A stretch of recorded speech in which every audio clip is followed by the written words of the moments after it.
You're listening to the Catholic Wives Desiring Peace podcast. Today we're going to be talking about, is it time to talk it out? Are you a Catholic wife grappling with challenging in-laws? The Catholic Wives Desiring Peace podcast is your sanctuary for navigating the sometimes stormy seas of life with in-laws while being validated for what you've experienced. Join me, your host, Miriam Susan, a Catholic wife who's weathered nearly 3 decades of in-law drama, as we tackle the tough issues you're dealing with head on. Hi, Miriam Susan here. Today we're going to be talking about talking it out. A lot of times with toxic in-laws, we get to a point in the relationship where something needs to be addressed. And we get to this point with our husbands and we talk about it with each other. And a lot of times we are faced with a decision. Do we need to talk about this with the in-laws, or do we just let things continue as they are? Or do we just cut off contact without talking about it first? So I wanted to do this episode to give you some questions to consider, some guidelines to think about before you decide, yes, we want to jump in and have this conversation.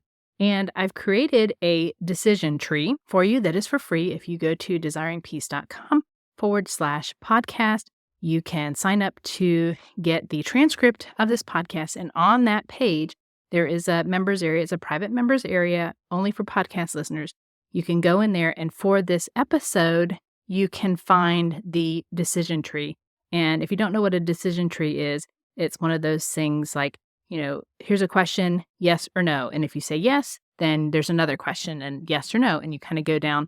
That's a decision tree. And so I wanted to make something that is helpful for you to kind of take away any emotion that is charged with having these conversations, especially when you're discussing it with your husband. And so I just wanted to go through some of the questions in that decision tree to help you make a good decision about making the decision to talk with your toxic in-laws. So first question I want to ask you is, have you tried to talk it out in the past? Have you tried this tactic before? Have you sat down with your in-laws and tried to have a calm conversation over whatever this issue is? Even if you've talked with them about a different issue, this question still applies. So have you tried to talk things out with your in-laws in the past? And then the next question to ask yourself is, did the conversation turn into a blaming session with one of you being the victim? Now, usually when we would have conversations, I have one particular one in mind that happened, about 16 years ago with my in-laws. And it was kind of spur of the moment. They initiated it. And they wanted to discuss certain things. It was after a long day. It was not good timing. And what happened is that my husband was out on our back deck talking with them, and it was getting late. And I'd already put the kids to bed. I was getting tired. I was ready for them to leave because it had been such a long day. And I sent my oldest daughter out there because I figured she's a pretty neutral party. She can maybe get the grandparents to leave, and that didn't work. And so I ended up having to go out, and we had this, I won't even say it was a conversation because it wasn't a conversation. We were talking kind of at each other. I brought up the fact that, hey, if you have an issue with me, please come to me directly. Please don't go talking to everybody else in the family about what's going on. And I was met with blank stares in silence. Then it kind of turned into, well, I'm to blame. I'm the one that caused the strife. It's my fault. I'm doing this. I'm doing that. It seemed like, for me, from my perspective, is that they wanted to sit my husband down and tell him what a horrible wife I was and how I was ruining everything. And so if you have had a conversation with your in-laws in the past and it turned out that way where you became the victim, then that is definitely something to take into consideration. The next thing that I would have you ask yourself is, if you have had a conversation with them before, did the conversation include bringing up previously discussed matters that you thought were resolved? Was it a conversation where you were just discussing whatever the critical issue is at hand right now? Or in this past conversation, did they talk about things that you had in a previous conversation?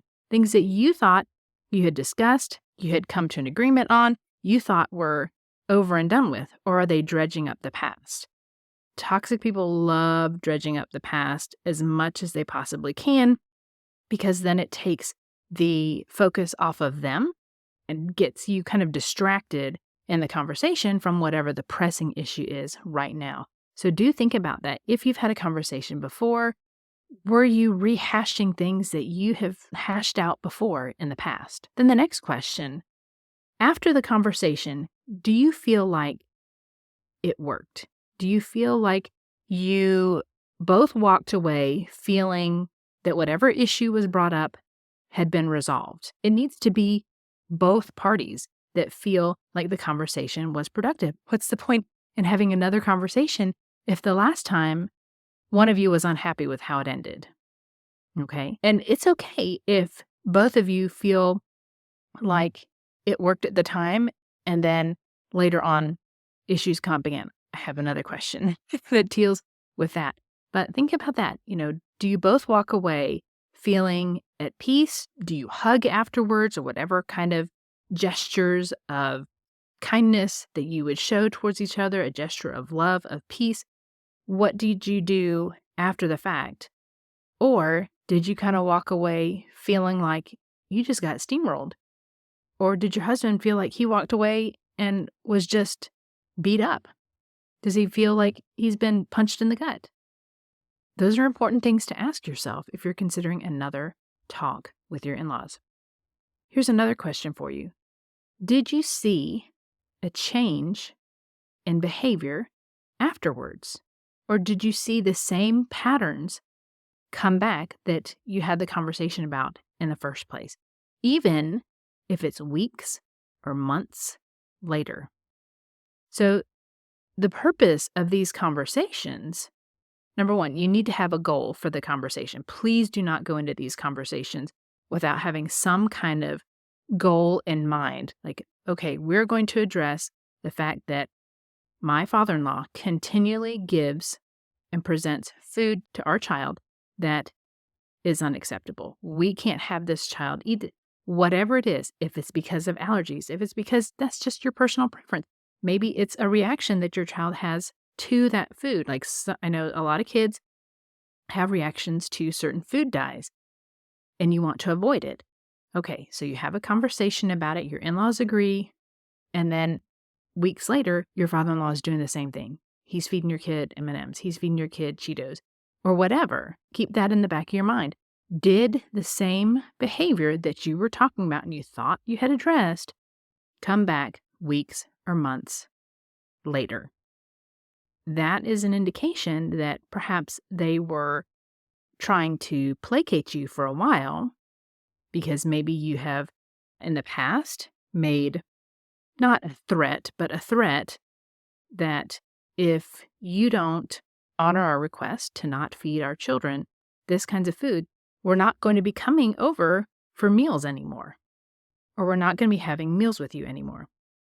And highly toxic people can play nice for a while, but eventually it all comes out. And so if you've made an agreement, you thought you had come to a resolution of an issue, and you see it come back years later, months, weeks, whatever, later, keep that in mind. And this is all to keep in mind if you want to have an additional conversation. And then I touched on this just a moment ago. What are your goals for the conversation? So if you have had a conversation before in the past with your in-laws or not, you should have a goal for the conversation. What is the specific issue that needs to be addressed that is pushing you to have this conversation? Again, don't go into this unplanned. If your in-laws all of a sudden spring it on you like they did to my husband at the end of a long day, hey, can we talk about this right now? Okay, Mom and Dad, I understand that this is something that's important to you. It's important to me too, but now's not a great time. When can we talk about this later when it is a good time. You have the authority and the autonomy to decide when to have a conversation that works for both of you. If somebody's springing a conversation on you, unless it's something that's imminent, that needs to be addressed immediately, like something that has put your child in harm's way and it needs to be addressed right now. But chances are, most of the time, it will be a situation where you can put it off and say, you know what, now's not the best time. I want to take this conversation seriously. Let me get with my spouse and let's figure out a good time that works for both of us.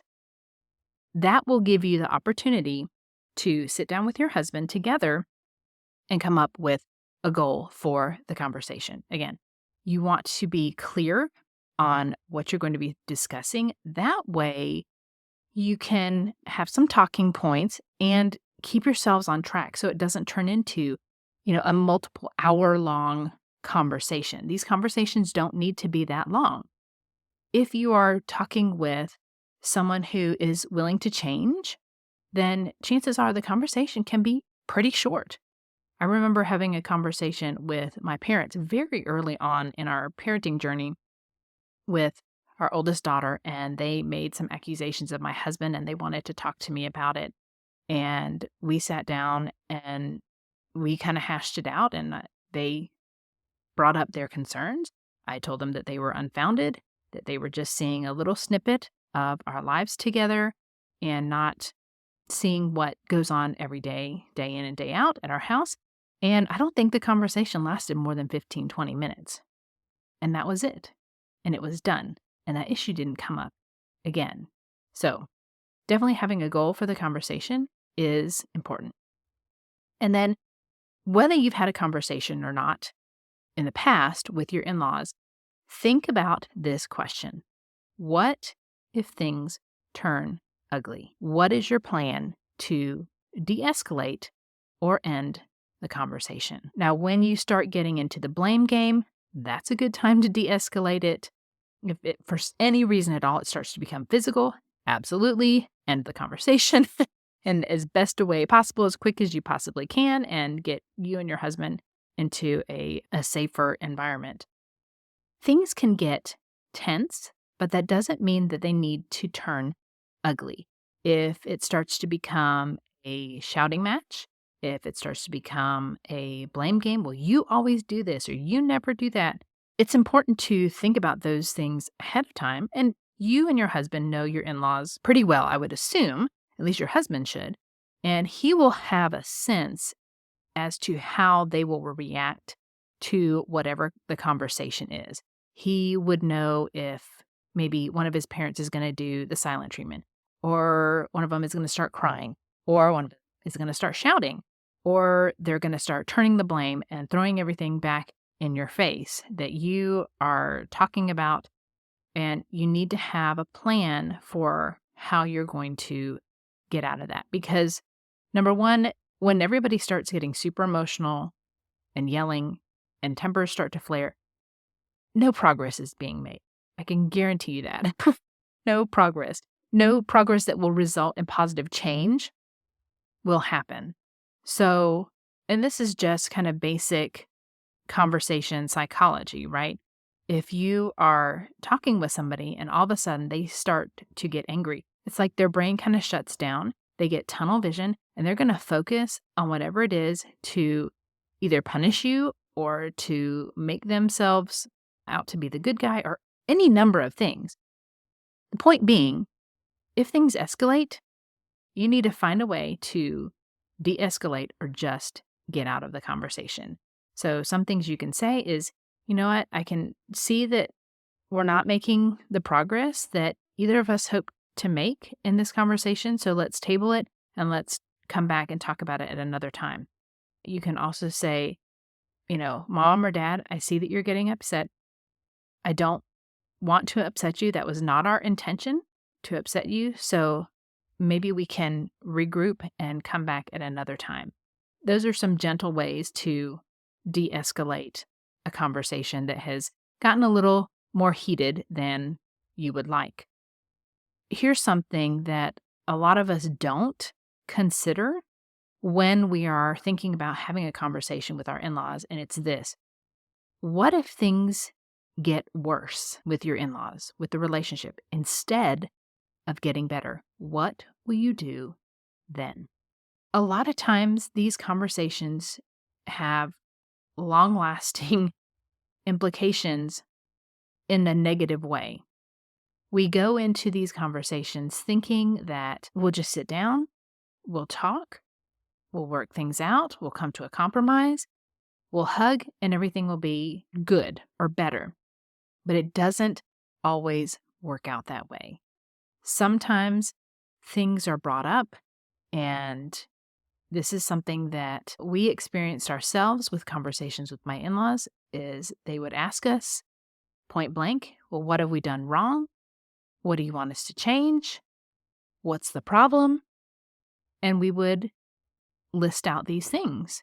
And what ended up happening is that we ended up hurting his parents, and that was held against us for years.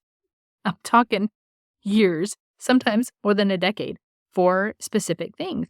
When they asked what the issue was, we shared what the issue was. And my husband and I both tend to be very calm and very level-headed when we have these kinds of conversations, because we know the issues are emotional and they can become emotionally charged very quickly. And I praise God, we have been able to maintain our composure in these conversations and keep our end of it pretty even. And when we say some things that we are concerned about, that are bothering us, or we have in the past, they come back to haunt us, and it doesn't resolve anything. And so we would have these conversations and think, at least in my husband's mind, that we were making headway, and all it did was bring up past hurts that his parents asked us, like, what is the problem? What have been the issues? What do you want us to change? And then they become, or one of them would become the victim, and we were the bad guys. And so if this has happened to you, if you have noticed that you have had multiple conversations and they all kind of go the same way, you go in with your husband and you both try to be as calm and level-headed as possible. You bring up issues with your in-laws. They get defensive, they get emotional, they get whatever, and nothing really gets resolved. And then a few months down the road, they want to have another conversation again to address these same things. That's the definition that Albert Einstein said, was insanity. Doing the same things over and over again and expecting a different result. If you keep having these conversations and you keep getting the same results, then it's kind of insane to think that you're going to have just one more conversation and everything's going to be different. If there's a pattern and you've noticed that these conversations do not resolve, then I would ask you, what makes this time any different than all the rest? A lot of times when we have these conversations, it can be opening the door to a near occasion of sin. So what do I mean by that? When we are around toxic people, not just our toxic in-laws, but around any toxic people, sometimes just being around them causes them to sin. Now, I'm not saying that it's our fault that they sin. Absolutely not. That's not what I'm saying. But it's like, if you invite an alcoholic to go out to eat at a bar, he's going to be tempted to get a drink. It would take a really, really strong person to be able to be in that environment and to resist taking a drink. So when we're with our toxic in-laws, it's almost like an alcoholic being in a bar. If they are toxic and have been toxic to us and sin against us with their words, with their actions, just being around us sometimes is that near occasion of sin. It's almost like it's a temptation that is too great and they cave to it. So I would give you that to consider and think about when you are talking about having a conversation with your in-laws. aside from the fact that it can turn into an opportunity for you to inadvertently hurt them by some of the things that you say, even if they're 100% true, they can still be very hurtful. And so you have to ask yourself, is this something that I want to bring up and possibly cause pain to my mother-in-law and my father-in-law? But most of all, with the decision tree that you can get by going to desiringpeace.com/podcast, sign up for the podcast updates and go to where the transcription is for this episode and get this decision tree. But the goal is, is this going to resolve anything? Is having this conversation going to fix whatever issue that there is? If it's not, then guess what? I'm going to tell you, don't have the talk. Don't have the conversation. My husband and I had to do that. We had to say, no, we're not going to talk this out. And that was one of the last things that my in-laws tried to get my husband to do was, hey, can we just meet at McDonald's? It was his dad requesting that they have a conversation and talk it out. And my husband at that time realized, you know what? It ain't going to help. We've had these conversations before, multiple times. Many times it was just my husband and his dad talking. Sometimes it was us together. But then I got to the point where I just refused to keep having conversations because I felt sick afterwards. I felt like I was beaten up. My husband felt awful for days afterwards. And there was no change. Nothing positive came out of the conversations. They felt terrible because we brought up things that were hurtful to them. We felt awful because we were blamed for everything. And there was no resolution, no change of behavior. I hope this has been helpful if you are in a situation where your husband might be pushing you to try to have a conversation with his parents. Go through this decision tree and really talk about it before you make the decision to have a conversation. Because, like I said, these can be very hurtful for both of you. And if there's no positive result afterwards, what's the point? So be sure to go to desiringpeace.com/podcast, sign up for the podcast updates, and that's where you can find the decision tree that I'm mentioning in this episode. And I hope that it does one thing, and I hope that it brings you to a better place with the relationship with your husband, because that's the most important relationship. I bet you thought I was going to say your in-laws. Of course, that's, a nice ideal to aspire to have is a good relationship with your in-laws. But you need to have a good relationship with your husband above all things. And I hope that this podcast helps you to get to that point. So with that being said, God bless you. Go in peace. Thanks so much for tuning in to this episode of the Catholic Wives Desiring Peace podcast. I have a free gift for you that I would love for you to get. It is my free scripts for toxic in-laws. It's a little PDF that you can use to give you some examples of how to speak to your in-laws about certain issues. I'd love to give it to you absolutely free. So if you head to desiringpeace.com/gift, it will be there waiting for you. Just enter your name and email so you can start using it for inspiration on how to talk with your toxic in-laws. Again, thanks so much for tuning in. Go to desiringpeace.com/gift to claim your gift now. Disclaimer.